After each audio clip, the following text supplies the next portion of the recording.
الشيطان الرجيم بسم الله الرحمن الرحيم ولكل أمة أجل فإذا جاء أجلهم لا يستأخرون ساعة ولا يستقدمون صدق الله العظيم. Surah Al-A'raf ayat 34. Yang saya hormati, kita muliakan pengurus panitia GSSB Ujung Batu Rokan Hulu.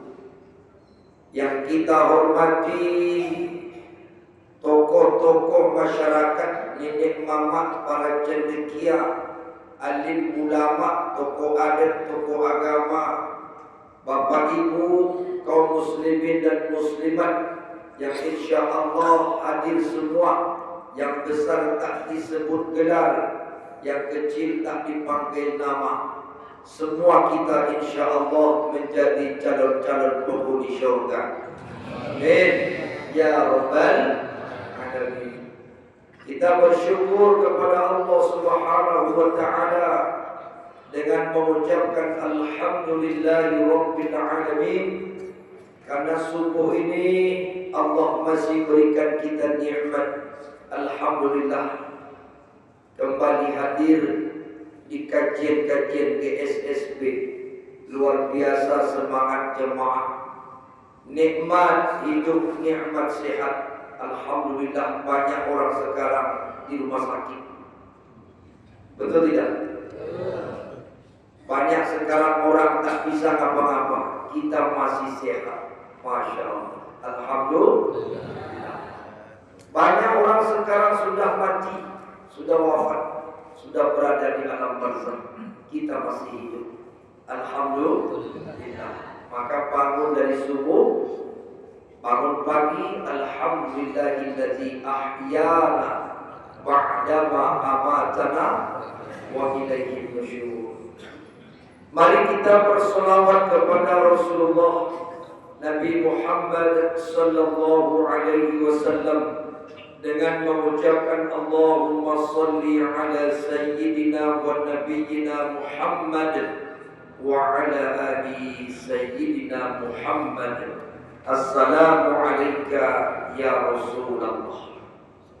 Bapak Ibu yang saya muliakan, subuh ini kita akan mentadabbur surah Al-A'raf ayat 34 dengan tema 4 golongan yang tidak akan husnul khotimah.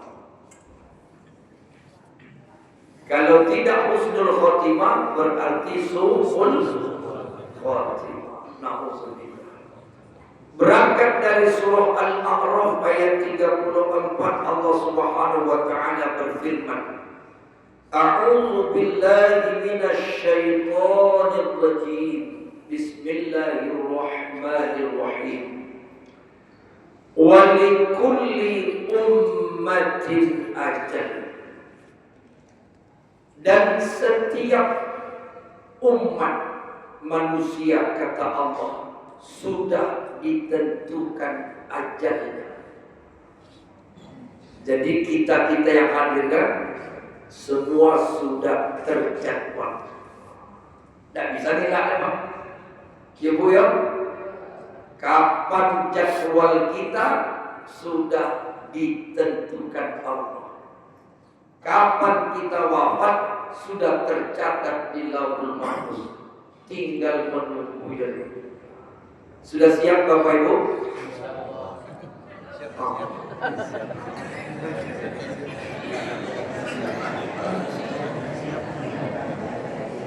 Ragu menjawabnya. Kok iyo siap tiba malaikat iyo lah.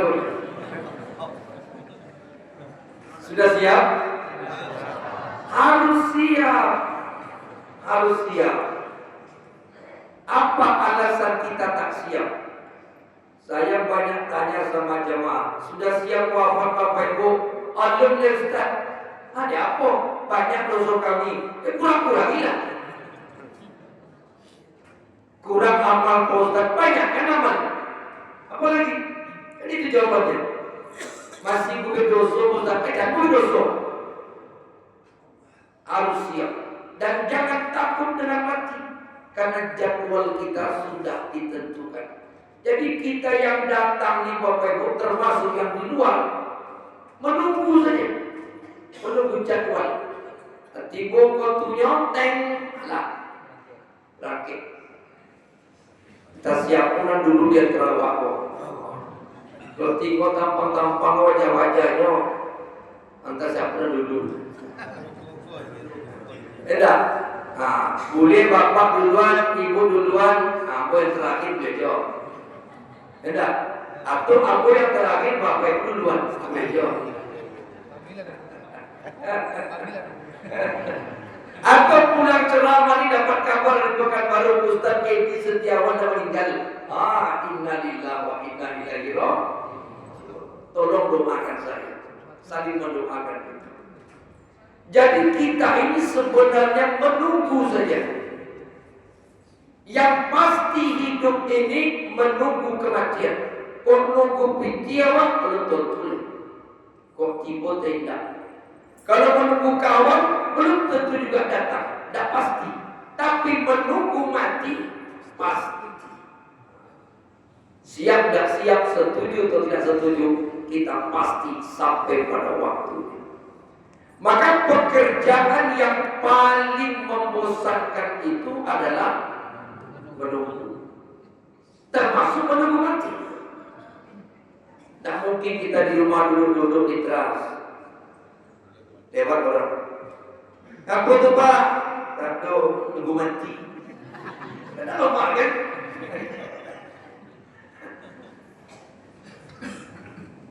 Supaya tidak bosan menunggu kematian, maka Allah mengatakan wa mal hayatud dunya illa mata'ul ghurur. Dikasihlah kita perhiasan, dikasihlah kita permainan. Jadi di dunia ini permainan. Dia kira main-main. Apa permainan yang Allah kasih? Harta.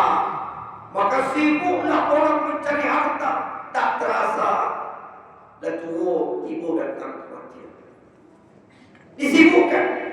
Ada yang bekerja dari pagi bahkan sebelum subuh dan bekerja sampai siang, ada yang sampai sore, ada yang sampai malam, ada yang tak pulang. Apa yang dicari? Harta. Sibuk.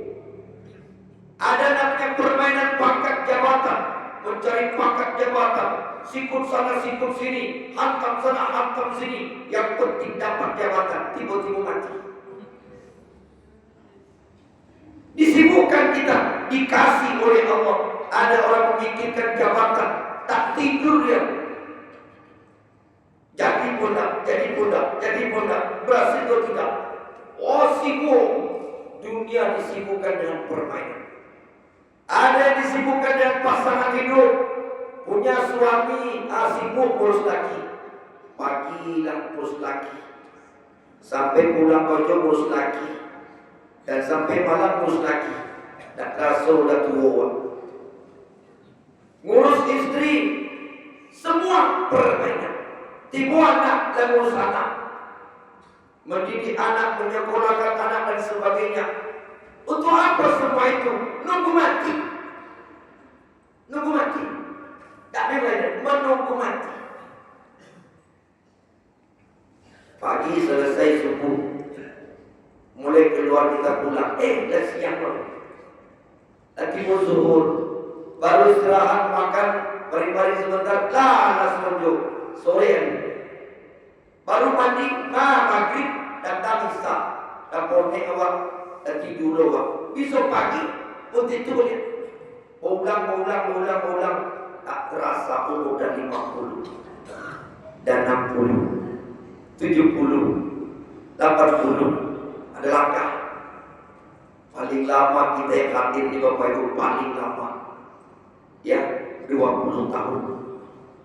Paling lama dah 20 tahun lagi. 20. Mungkin ada lebih cepat itu. Sebentar saja dunia ini. Fa'idza jaa ajaluhum, maka apabila datang ajal mereka, kata Allah, la yastakhiruna sa'ah, tak bisa ditunda. Wala yastaqdimun, tak bisa pula dimajukan sesaat, tak bisa. Ada orang wafat sedang sujud, lepas. Kenapa tidak Allah selesaikan dulu sholatnya? Tak bisa, waktu sudah sampai. Ada yang sedang berkhutbah, menggelegar khutbah, kemudian lemah, tumbang, meninggal.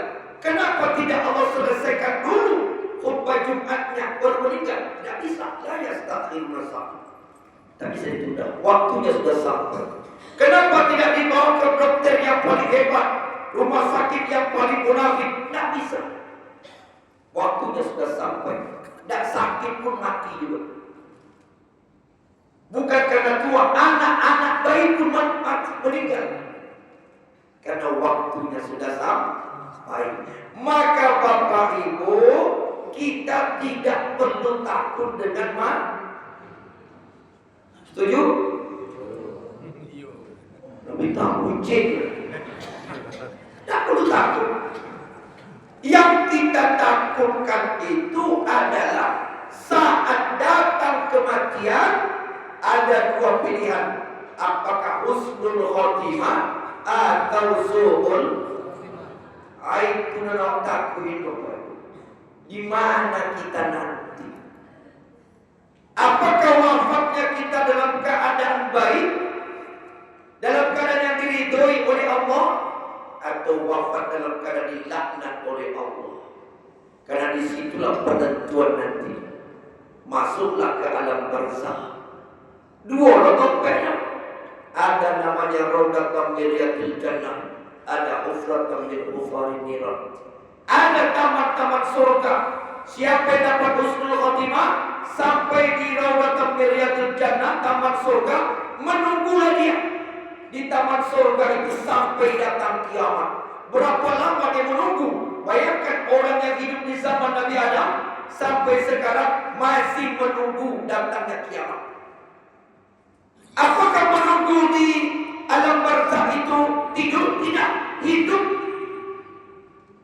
Jadi kira Bapak Ibu awak mati di suap, diam, tidur? Tidak. Seperti kita di dunia, yang mati itu jasad, badan awak, tubuh, roh pindah tempat. Hidup, maka roh itu merasakan nikmat kalau dia berada di alam barzakh, Raudhatam min Riyadil Jannah. Yang diazab Hufratam min Hufarin Niran juga menunggu dengan azab sampai datang hari kiamat. Sama-sama menunggu. Bahkan Allah menceritakan dalam Al-Quran dan tafsir Ibnu Katsir, orang yang sudah meninggal masuk ke alam barzakh, kalau dia soleh, dia beriman, husnul khotimah, dia bercerita dengan kawan-kawan yang dia kenal. Kok mati wakini kan, masuk ke taman surga. Sebulan setelah itu meninggal orang lain. Kenal awak besuk. Apa kabar bu? Anak-anak ambo lagi sholat. Anak-anak kulai ke masjid. Bertanya, saling cakap-cakap, saling ngobrol. Jangan kita anggap mereka diam, tidak. Ada perkampungannya. Farihina, mereka bergembira di alam barzakh sambil menunggu datangnya kiamat. Bahkan dalam tafsir Ibnu Katsir ada yang menyesal, kenapa Allah lamakan hidup kami di dunia? Kalaulah tahu indahnya alam barzakh itu, taman surga, mereka ingin dunia singkat saja. Ingin cepat-cepat meninggal. Nikmatnya alam barzakh, bercengkrama sesama mereka. Anak saya bagaimana Pak? Bagaimana Bu? Kok yang mati istri bertanya ke kawannya, bako laki yang Bu? Kawin dah, wala kawin dah bini bau. Tu pakai nambah, dipakai di bini baunya. Om ya Bu, dipakai loh itu. Begitu. Istri bertanya begitu. Suami berjumpa juga. Kalau sama-sama soleh, bagaimana istri saya Pak? Dapat lagi berondong. Dapat lagi mudoyo, tapi dia soleh. Alhamdulillah. Betul itu. Yang berada di hufratan min hufaridiran, hidup juga. Tapi bertemu dengan kawan, tak bisa bicara, tak bisa ngobrol. Karena mereka sama-sama diazab oleh Allah menunggu datangnya kiamat. Seandainya tahun ini kita meninggal, berapa tahun kita menunggu datangnya kiamat? Ya Allah, kiamat besar itulah mulai. Yang dokik itu kiamat kecil, kiamatul sughra aku dokik. Kiamat kubra itu lama. Turun dulu Imam Mahdi, turun Dajjal, turun Nabi Isa. Lama. Dan tidak ada orang Islam satu di dunia menyaksikan hari kiamat. Tidak ada. Dia takut hari kiamat. Yang mau takut itu kematian yang sebentar lagi. Kiamat tidak perlu kita takuti. Tidak akan bertemu kita dengan kiamat. Karena ketika akan datang kiamat, datang angin segar, kata Rasulullah dalam hadis riwayat Muslim, yang apabila kena umat Islam meninggal seketika seluruhnya di dunia. 40 masa setelah itu, kata Rasulullah, baru datang guncangan dunia.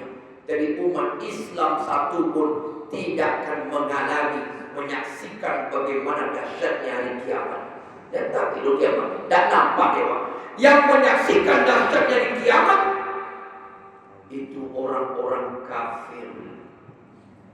Orang yang bersyahadat kepada Allah tidak akan pernah melihat hari kiamat.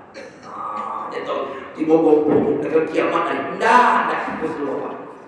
Ya, tidak akan berseluruh dari kiamat. Insya Allah itu jaminan Rasulullah, keutamaan umat Islam. Nah, Bapak Ibu yang dimuliakan Allah, maka kita kejarlah kematian itu dengan husnul khotimah.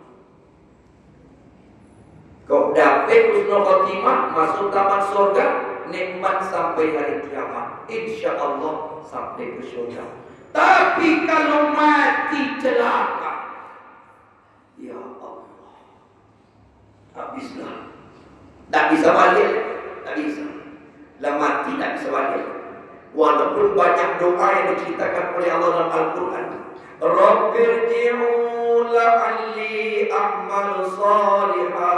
Ya Tuhanku, balikkan aku ke dunia, aku nak beramal soleh. Walau tara izil mujrimuna nakisu ru'usihim 'inda rabbihim. Rabbana absarna wa sami'na farji'na na'mal sholihan inna muqinun. Berdoa orang yang sudah mati, badannya sudah masuk ke alam barzakh sampai ke akhirat. Rabbana absarna, ya Allah telah nampak oleh kami. Rupanya orang-orang diazab itu, kata Allah, sebelum diazab ditampakkan dulu azab. Aku untuk azab dan kau terima. Absarna, telah nampak oleh kami azab itu bagaimana. Wasami'na, kami dengar pekikan rintian kesakitan orang-orang yang azab. Tak tahan kami ya Allah.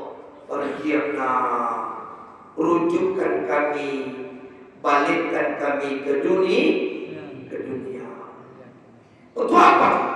Na'mal sholihah, kami pasti beramal. Kecil malaikat dah terlambat dulu. Dah mati. Tak bisa. Inna muqinun, sesungguhnya kami baru yakin. Amal kami kurang, azab tipu. Maka minta kepada Allah husnul khotimah. Ada doa yang diajarkan Nabi. Bapak Ibu ada yang hafal? Doa ini dibaca saat sujud akhir setiap sholat. Jadi gunakan waktu sejenak sebelum tahiyat akhir atau sujud akhir, waktu paling mustajab membaca doa. Panjangkan sujudmu, kata Rasul, berdoa dengan doa. Salah satu doanya, Allahumma inni as'aluka. As'aluka banyak. As'aluka husnul khatimah wa taubatan nasuha qabla. Jangan sampai lupa tu dibaca. Nak sempat solat berjemaah dengan imam, beko solat sunat, panjangkan sujud. Tapi kalau imamnya singkat sujudnya, Bapak Ibu, awak masih baca doa, itu tak boleh. Kadang-kadang ada loh jemaah betul itu, imam dah bangkit, Allahu Akbar, dia masih sujud. Dah sampai lu syahadat, imam masih sujud. Itu namanya makmum tongkang, makmum pelawan, makmum pembangkang. Kalau bahasa Jawanya dablek. Betul Pak Dik? Dablek ya. Bahasa umumnya madar. Dulu makmum ko madar. Imam lah bangkit masih sujud bila. Aku madar namanya. Tak boleh. Ikut imam wajib. Sujud baca doa sunat. Kalau tak sempat waktu fardu, nanti solat sunnah, tahajud, lamakan sujud. Allahumma inni as'aluka husnul khatimah wa taubatan qabla maut. Ya Allah, aku minta kepada Engkau sebaik-baik kematian, husnul khatimah. Taubatan nasuha, beri kesempatan bertobat nasuha qabla maut, sebelum datang kematian. Seandainya dari sekian banyak doa-doa kita tiba-tiba dikabulkan Allah satu kali saja, maka husnul khatimah kita. Tapi ada 4 golongan, sebanyak apapun amalnya tidak akan husnul khatimah. Hati-hati kok, peringatan dari Nabi. Mau dia ahli tahajud, ahli sedekah, ahli puasa, sudah haji, sudah umrah, baca Quran, hafal Quran sekalipun, tapi ada 4 perkara ini dilakukan salah satunya, maka tidak akan husnul khatimah. 1. Qati'ur rahim, memutuskan silaturahim. Ada 2 Pak Ibu. Pertama silaturahim, kedua silaturahmi. Sama atau beda? Silaturahim atau silaturahmi sama atau beda? Beda. Apa bedanya?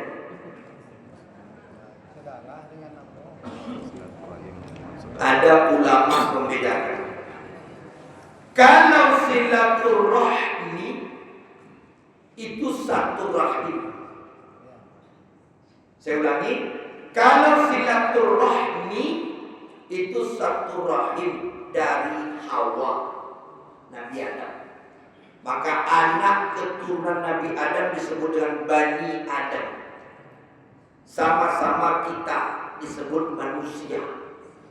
Apapun agamanya, apapun bangsa, suku, bahasanya, kalau dia manusia, dia saudara kita. Al-ukhwah al-insaniyah.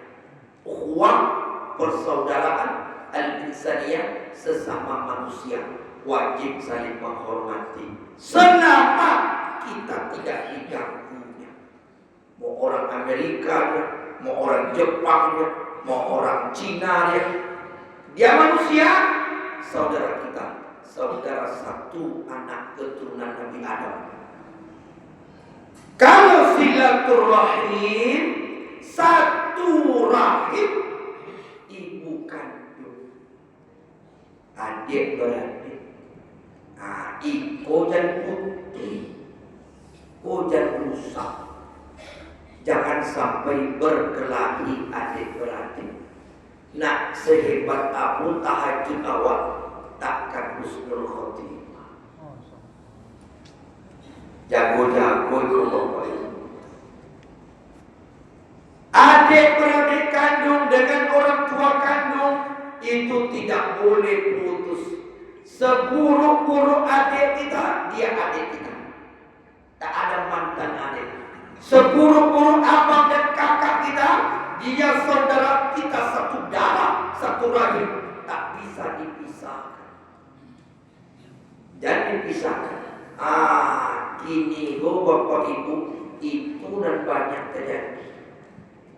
Terutama di kota Pekanbaru. Hampir tiap minggu Pak Bu Ambo diminta menjelaskan tentang masalah itu.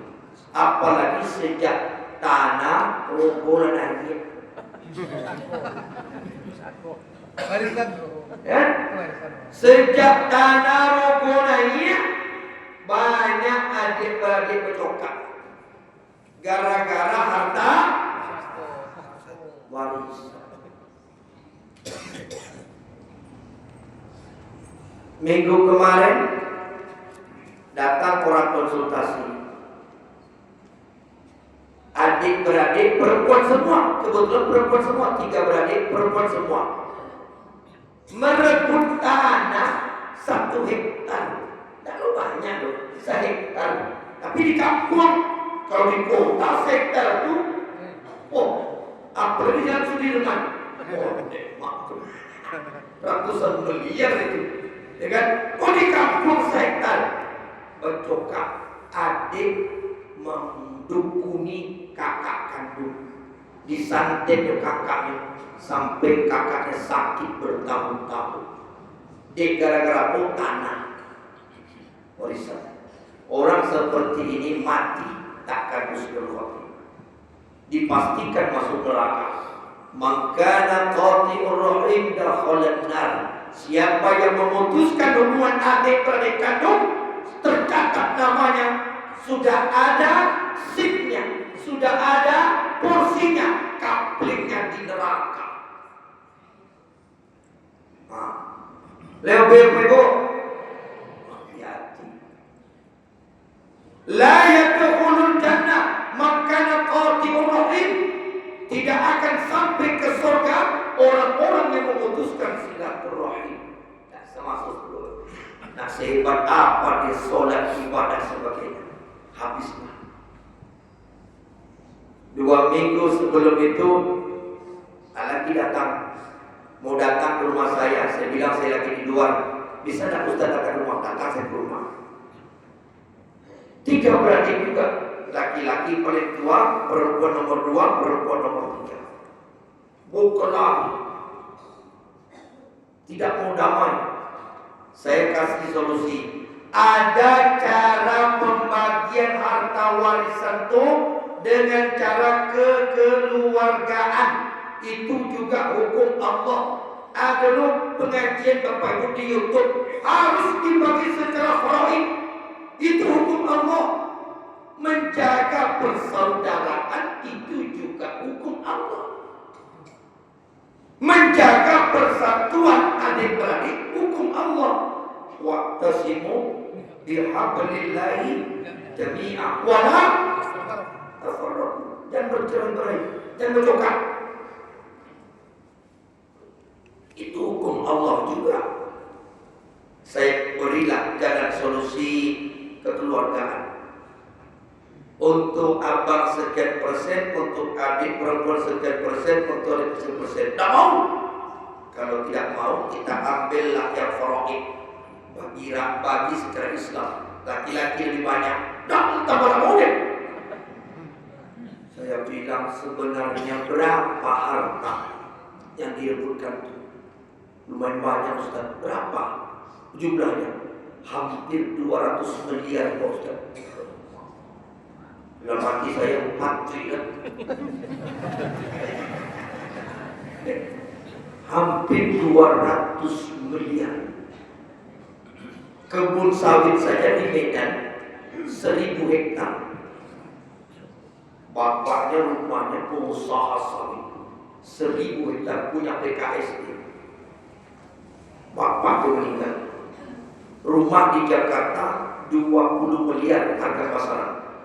Di Medan 4 miliar. di Pekanbaru ada beberapa rumah dan ruko puluhan miliar. Pokoknya hampir 200 miliar.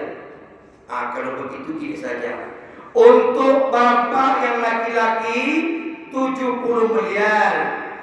Adik perempuan nomor 2 70 miliar. Yang paling bungsu 60 miliar. Tak bisa, kami setuju. Dulu ibu sama saya tinggal. Saya yang ngurus emak. Emak sakit, uang saya pakai. Dihitungnya jumlah apa itu pengeluarannya. Bapak sakit saya ngurus. Itu dihitungnya, dia harus lebih banyak dari lain. 70 miliar tak cukup. Bapak Ibu, kok awak dapat 70 miliar boleh? Hah? Cukup dah? Cukup dah? Dia tak punya. Kalau tak punya, tak cukup. Harta tu begitu, takkan cukup-cukup. Andaikan aku punya uang 100 miliar, dapat 1 miliar, cukup. Nah, ingin 200. Betul itulah dunia Allah. Nafsu itu takkan kenyang-kenyang. Akhirnya saya pulang. Tak mau selesai dengan kekeluargaan, tak mau selesai dengan faraid, sudah saya pulang. Berarti bapak ibu tak mau damai. Saya kasihkan ajaran Islam ini ancamannya. Kalau adik-beradik berkelahi ini ancamannya. Tidak masuk ke telinga orang. Lebuto dikiti. Khatamallahu ala qulubihim wa ala sam'ihim wa ala absarihim ghishawatun wa lahum wa azabun alim.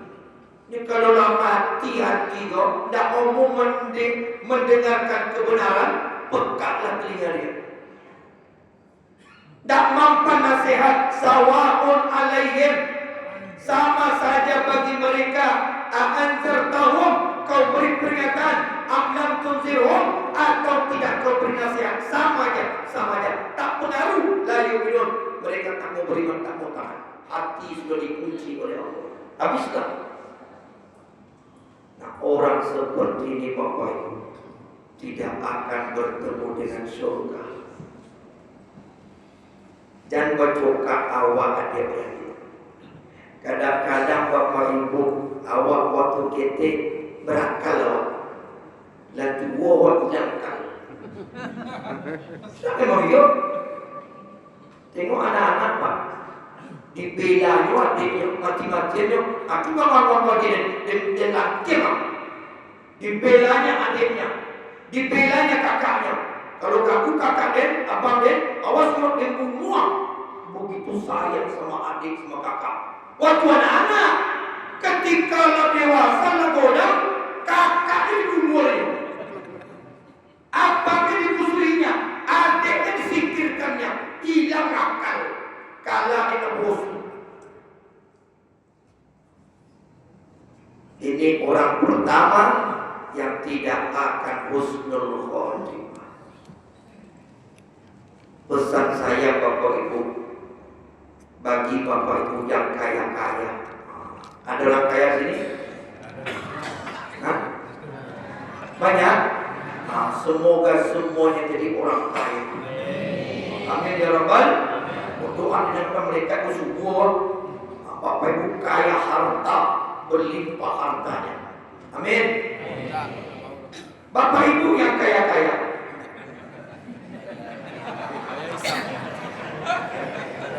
Setuju doa.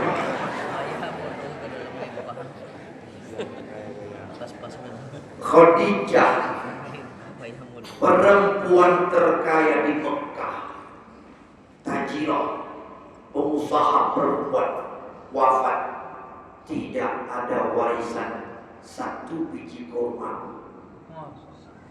Bahkan ketika wafat tidak punya kain kafan. Jadi apa pembalut tubuh Khadijah? Serban Rasulullah.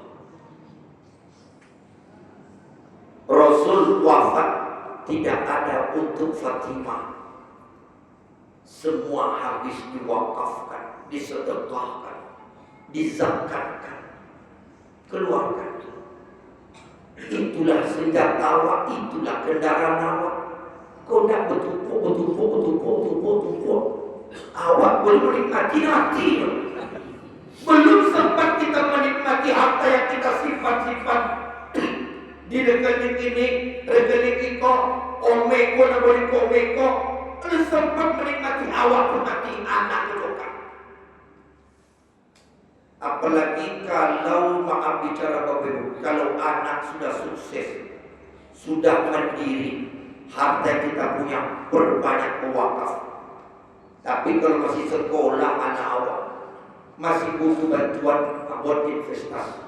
Wal yakhshal ladzina law taraku min khalfihim dzurriyyatan dhi'afa. An-Nisa ayat 9. Ayat itu sebenarnya khusus kepada harta. Tapi ulama tafsir mentafsirkan bukan hanya harta, lemah iman, lemah ilmu, lemah harta. Khawatirlah orang tua meninggalkan anak yang lemah itu. Tapi esensi ayat itu sebenarnya adalah harta. Jangan sampai anak-anak kita telantar hartanya kalau mereka masih butuh. Tapi kalau anak yang satu sudah bekerja, usahanya bagus, ini sudah bagus, anak kedua punya usaha ini, jadi pejabat, kita orang tua apalagi semua harta kita wakafkan supaya mereka tidak bercokak itu. Jangan anggap anak yang kaya, anak yang pejabat, kita meninggal tidak bercokak, tidak akur. Tetap diperebutkan harta, tetap. Maka supaya tidak habis amal kita dan harta, banyak wakaf, bangun masjid, bantu KSSB, itulah kendaraan awak. Harta awak itu baik apa yang kita keluarkan, bukan apa yang kita simpan. Setuju? Jago adik-beradik. Bapak Ibu yang punya anak, kenapa anak kita sekarang masih baik-baik? Adik-beradik masih baik-baik, kumpul sama orang tua, masih bola-bola, masih bergurau-gurau. Awak masih duit.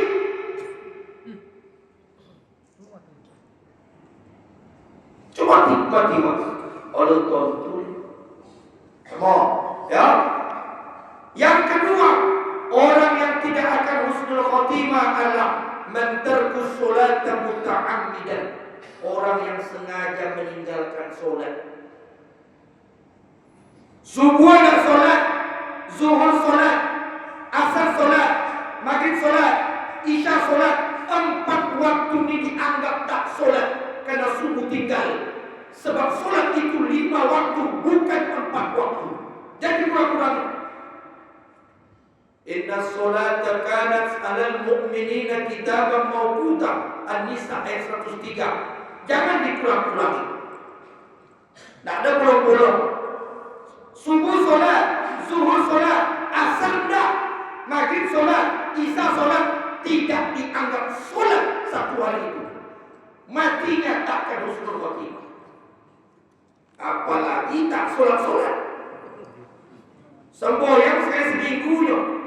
Pergi Jumat, itu pun datang lambe pulang sore. Dulu jamaah itu bang, aku sedang berkhutbah. Ini mau rokok di tenda. Selesai khutbah Jumat baru masuk ya. Itu tidak solat nama, itu berkunjung nama. Itu survei. Ini solat tadi bang lain, tidak solat survei. Yang solat Jumat itu khatib belum naik mimbar, awak dalam sujud dua. Karena khutbah itu bagian daripada solat. Kau bercitu-citu dulu jalan-jalan.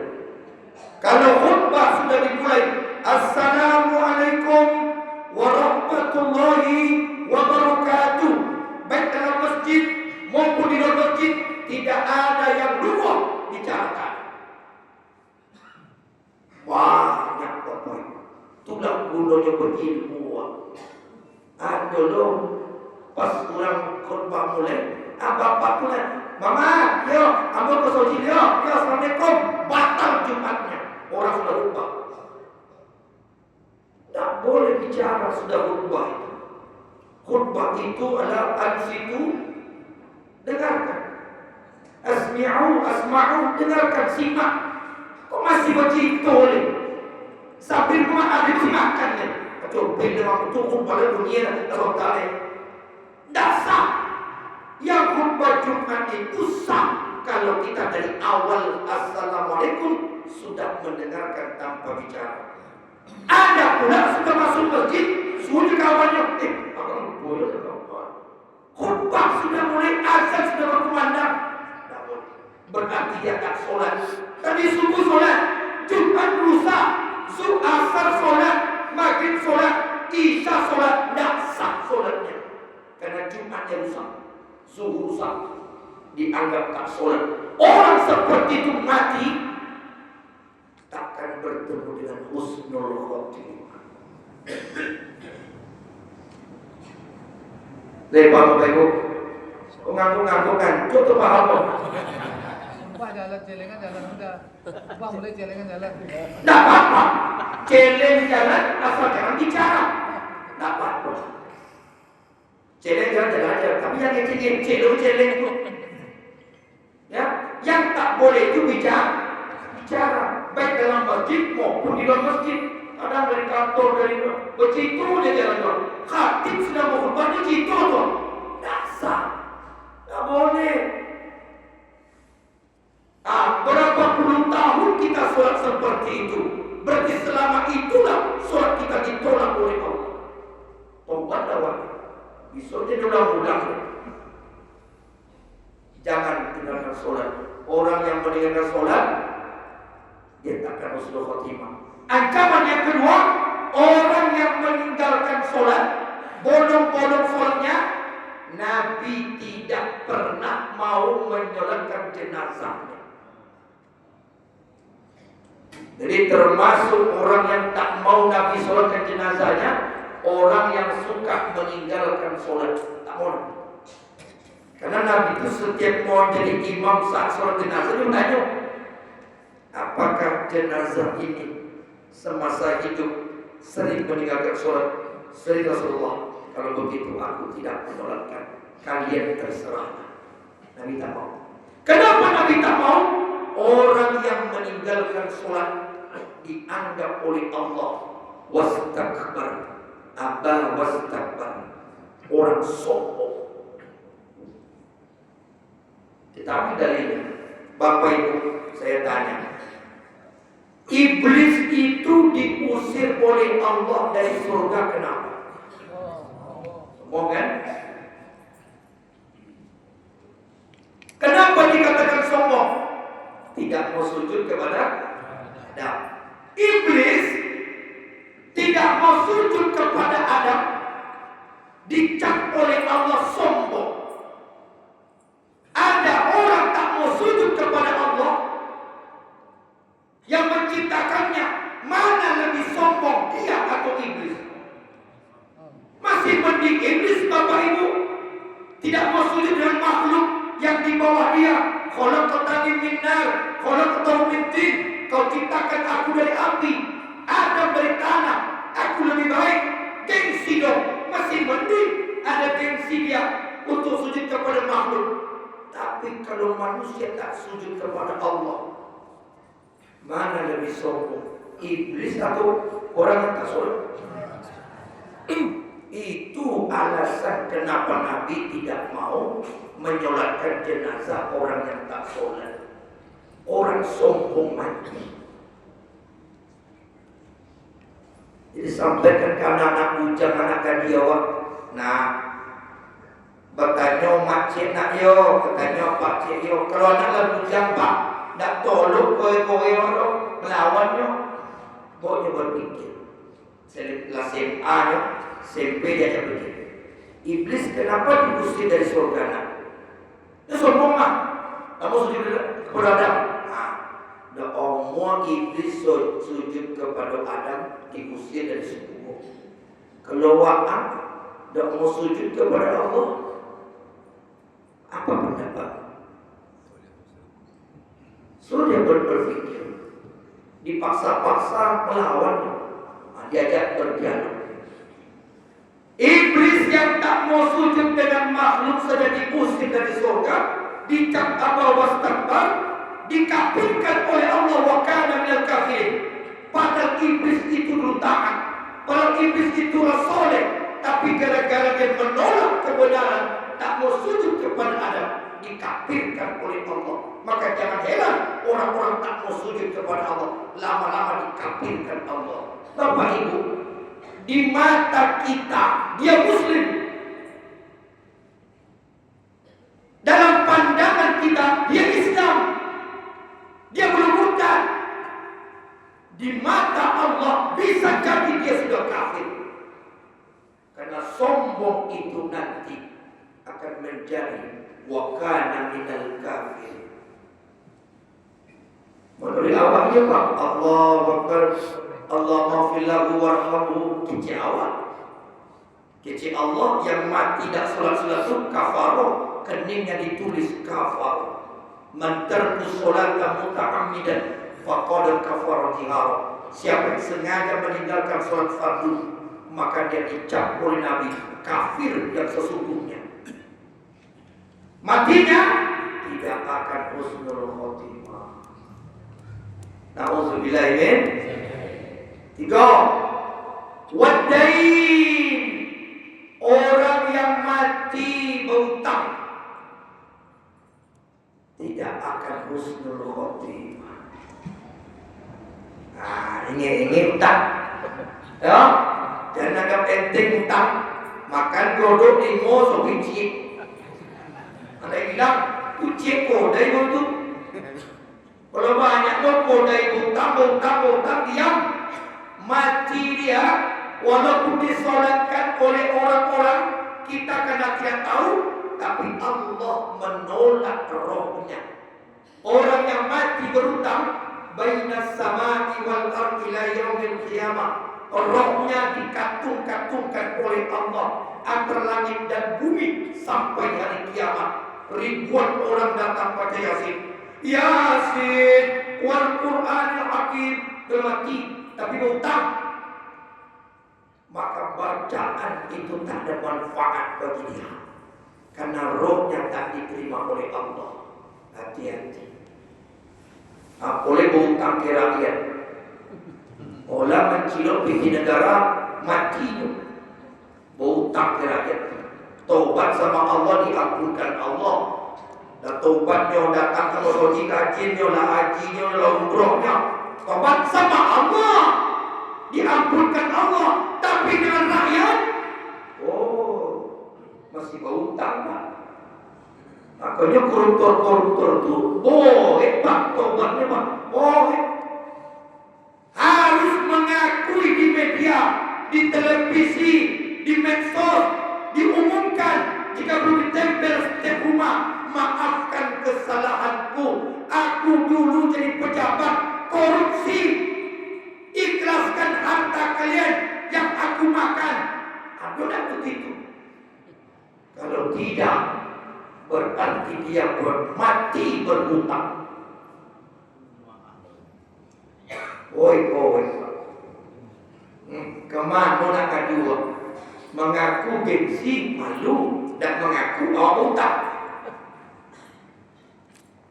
Kalau dia camat, sekecamatan dia minta maaf. Kalau dia lurah, satu kelurahan dia minta maaf.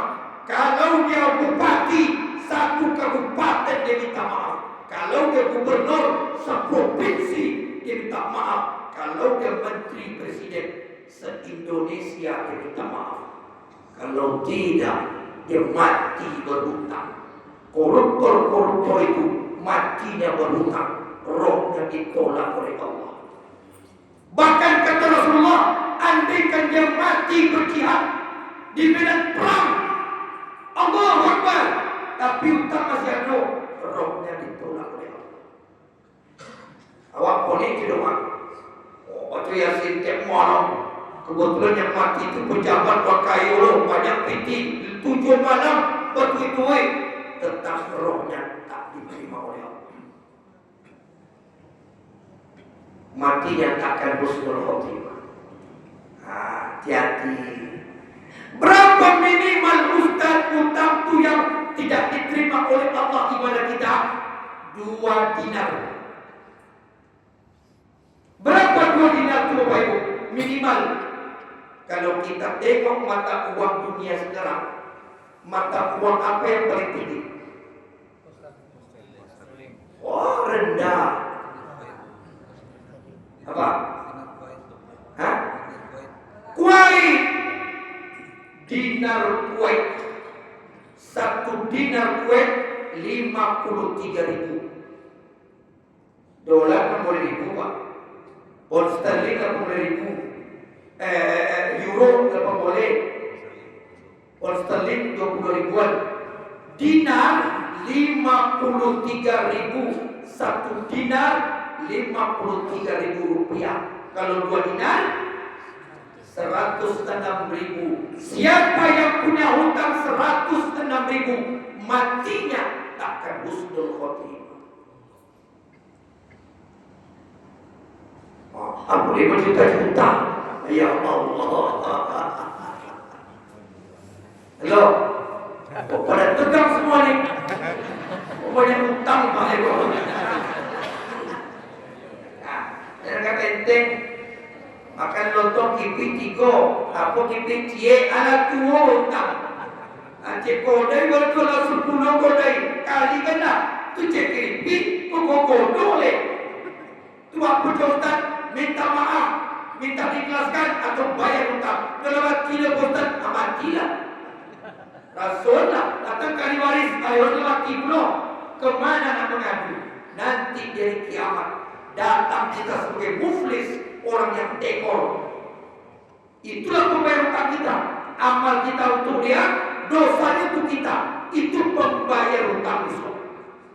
Karena dari kiamat wala banun, wala malun, wala banun. Tak ada manfaat harta, tak ada manfaat anak.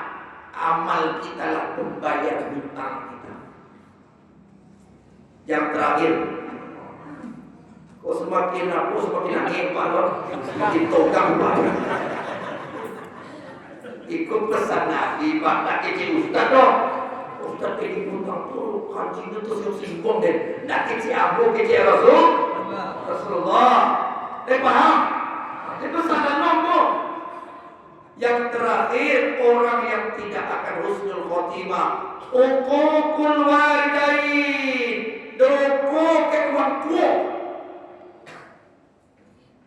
pelawan, pembantah, apalagi sampai menelantarkan orang tua. Oh ya Allah, tak boleh. Nak ahli suci awak, nak ahli ibadah awak, tetap mati takkan husnul khotimah. Ke uang tua dah hidup sampai bercokak lo semua mak, bercokak lo semua ayah.